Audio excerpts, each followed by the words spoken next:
Comment maintenir la conversation avec un homme à distance? Bonjour à vous mesdames, j'espère que vous allez bien et bienvenue sur ma chaîne YouTube S'aimer plus, dans laquelle aujourd'hui je vais vous parler finalement d'un homme qu'on fréquente, mais qu'on fréquente à distance, c'est-à-dire qu'on ne se voit pas tout le temps, ou alors du moment où chacun part en vacances et qu'on ne se voit plus pendant un certain temps, et qu'on se demande comment maintenir le lien, comment faire qu'il y ait encore une conversation, ne pas perdre ce contact, pour éventuellement que ça chemine et que ça évolue sur, pourquoi pas, une belle histoire d'amour.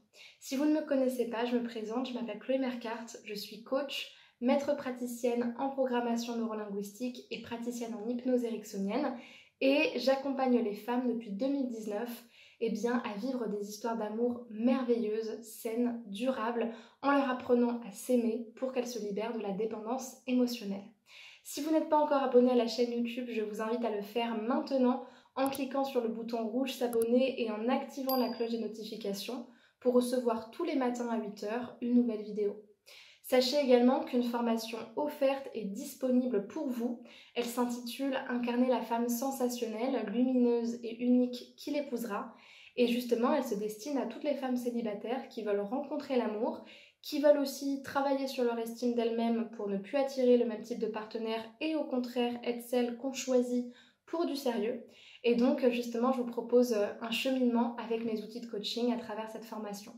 Donc pour y accéder, allez dans la description de la vidéo, cliquez sur le lien qui correspond à cette formation, remplissez le formulaire et vous la recevrez directement par mail. Pour moi, cette situation, elle est découpée en deux situations possibles. Soit vous êtes en couple avec cet homme-là, et quand je dis en couple, c'est un couple qui est quand même bien installé, au minimum 3 mois minimum, voire un petit peu plus, c'est-à-dire qu'il y a quelque chose qui s'est déjà installé, a priori on est sur une sorte de contrat relationnel qui est a priori clair, c'est-à-dire que qui dit couple, dit exclusivité, dit fidélité, dit régularité des échanges et dit d'une certaine manière un engagement et un intérêt construit et constant aussi dans les échanges.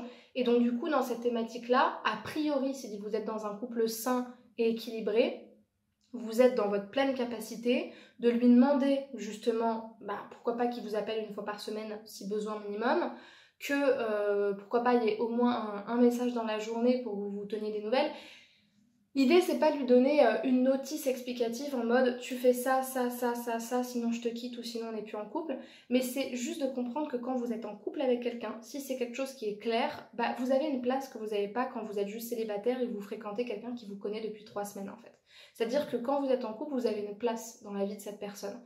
Même si ça fait pas très longtemps, de toute façon que ça fasse 6 mois, 1 an, 2 ans, 3 ans, l'idée c'est pas de se dire plus j'augmente dans les années, plus je peux le soumettre, mais juste prendre conscience que si vous avez cette place-là, vous pouvez lui communiquer des choses que vous ne pouvez pas forcément vous permettre quand vous ne connaissez pas la personne. Donc vous pouvez lui demander de vous appeler si vous en avez besoin.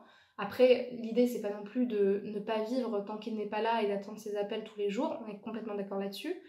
Et d'ailleurs, c'est pas ce que je vous conseille, parce que ce que je vous conseille, c'est de vraiment faire comme si tout se passait normalement. Et surtout, quand vous avez des angoisses, des blessures qui se ravivent, traitez-les personnellement. Ne le faites pas porter sur la relation, sinon ce sera préjudiciable pour vous et pour lui, parce qu'en fait, vous allez pourrir la relation à cause de ça, alors qu'il n'est pas responsable des blessures que vous ressentez. C'est pas parce que vous vous sentez abandonné, parce qu'en fait, il est focus sur son travail et qu'il peut vous appeler qu'une fois par semaine, que c'est sa faute et qu'il vous aime pas. Peut-être que vous n'avez pas été clair sur comment les choses allaient s'organiser, et tout simplement, peut-être qu'il a d'autres priorités à ce moment-là, et que pour être dans un couple sain, je pense qu'il faut aussi pouvoir s'occuper et pouvoir avoir d'autres choses prioritaires dans sa vie pour ne pas vivre à travers la relation. Ou alors il y a un problème de confiance. Et la deuxième situation, c'est que vous fréquentez d'une manière plutôt sérieuse, parce que si vous fréquentez de manière pas sérieuse, dans ce cas-là, il n'y a aucun contrat, il n'y a rien qui vous lie, et dans ce cas-là, en fait, il n'y a rien qui est défini, donc rien ne vous laisse croire que vous allez parler avec cette personne de manière continue.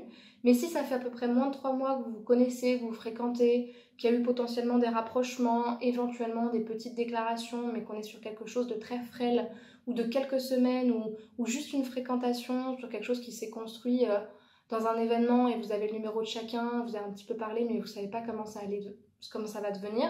Moi ce que je vous conseille c'est de vraiment prendre vos distances, mais pas dans le sens de attention, je prends mes distances, je vais me cacher derrière ça en étant à fond sur TikTok, en mettant des stories visées et je fais style que je suis pas là, mais en fait je suis là. Non, faites pas des jeux comme ça de masque, ça ne marche pas, il n'y a rien de pire, ça se sent énergétiquement, c'est pourri, on sent que vous êtes ultra connecté au truc mais que vous n'assumez rien, donc ne le faites pas. Mais vraiment, ayez cette intention de on ne se connaît pas, je t'aime beaucoup, tu es très beau, j'aimerais beaucoup qu'on se parle, mais a priori, on ne sait pas vraiment où on en est tous les deux. Donc je vais vite me recentrer sur mes trucs. Pour le moment, je ne suis pas en couple, il n'y a rien qui se passe, je fais mes activités. C'est sûrement très frustrant parce que des fois, je me demande ce que tu fais, mais je vais me concentrer. C'est vraiment une intention en fait. J'ai l'intention de me prioriser, de ne pas retomber dans des dépendances. Je suis là, tu es là-bas, très bien, fais tes trucs. Et plus vous êtes dans cette énergie de j'en profite pour juste m'occuper de moi et ne pas constamment chercher à lui parler, chercher à prendre contact, chercher à garder contact, chercher si ça... S'il veut vous parler, il vous parlera, point barre. Et cette énergie-là, ça vous permet de vous poser, de vous calmer. Et c'est ça qui va justement lui permettre de se demander où est-ce que vous êtes. Parce que la clé dans cette situation, elle est là. C'est justement de ne pas faire la fille ultra anxieuse qui en fait n'arrive pas du tout à vivre sa vie et n'est pas sereine. Mais plutôt justement de prendre un espace suffisant pour qu'il se demande ce que vous faites, avec qui vous êtes et où est-ce que vous êtes. Donc ça peut être justement le fait de pas trop le calculer, de lui répondre, pas forcément au bout de 4 jours, mais de lui répondre si vous en avez envie, de lui répondre normalement, mais en le laissant revenir de telle manière à ce qu'il ait peur que vous lui filiez entre les doigts. Ça c'est génial. Si vous arrivez à trouver cet équilibre entre je te parle de manière normale, un petit peu comme si tu étais mon pote de la salle de sport, et en même temps je fais ma vie donc je suis pas trop disponible, et puis quand on arrête de parler je te laisse revenir pour voir si finalement t'es au rendez-vous et que tu te demandes où je suis, c'est très très bien parce que du coup il finira par avoir peur de vous perdre. C'est-à-dire que vous êtes tellement à l'aise avec le fait qu'il soit pas là et que vous soyez tranquille qu'il va commencer à se dire putain j'ai envie de rentrer quand même. Et ça il va commencer à se le dire. Mais je pense que la clé dans tout ça, comme quand on est en couple, et ça je vous le répète beaucoup ces derniers temps, c'est de vous occuper de ce qui vous regarde et surtout de traiter vos blessures. Tant que vous ne traitez pas vos blessures et que vous répétez dans la relation en projetant vos difficultés, vos problèmes relationnels, vos troubles de l'attachement et que vous interprétez la relation mal en vous disant mais si je ressens ça, c'est de sa faute, c'est pas de sa faute, c'est toi qui le ressens.